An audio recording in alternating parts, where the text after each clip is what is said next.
लड़कियों को नंगा करने का मुजरम अमल लेके आऊं, एक ही मंत्र पढ़ते हुए लड़की की शलवार नीचे गिर जाएगी, उसकी पतलून नीचे गिर जाएगी, उसका नाड़ा टूट जाएगा। यानी कि वो अ, इस तरह का ये शैतानी मंत्र है। अगर आप बाजार में किसी लड़की को जाते हुए आप देख लेते हैं, आप ये मंत्र पढ़ेंगे तो उसकी सलवार जो है फौरन से नीचे गिर जाएगी। बहुत ही मुजरब तरीन अमल है। इस अमल को करने के बाद लड़की जो है उसका उसको समझ ही नहीं आएगी कि उसकी सलवार कैसे गिर गई नीचे। यानी कि ये नाड़ा तोड़ने का इंतहाई मुजरब अमल लेके आए हो। ठीक है दोस्तों, तो आपने अमल को करना किस तरह है कि आपको जैसा ये तवीज़ नज़र आ रहे हैं, आपने इस तरह के तवीज़ बनाने हैं। तवीज़ आपने जो है कमो पेश 5 बना लें। ठीक है, 5 तवीज़ों को आपने एक कोरे कागज़ पर बनाना है, जिसके ऊपर कुछ ना लिखा गया हो, बिल्कुल साफ कागज़ होने चाहिए। 5 करना ये है, उल्लू का खून मिक्स करना है, उसमें अपने मनी के 3 कतरे आपने निकाल लेने हैं, उसमें आपने मिक्स कर देने हैं। करने के बाद आपने ये तवीज़ जैसा आपको सामने स्क्रीन पर दिखाया गया है, इसको बना लेना है। इसको रोक कर इसका स्क्रीनशॉट ले लें।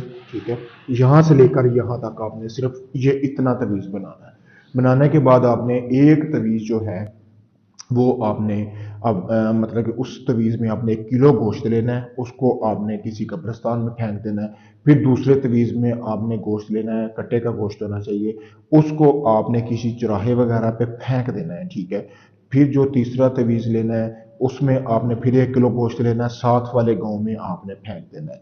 फिर आपने जो चौथा तवीज़ लेना है वो आपने किसी भी ऐसी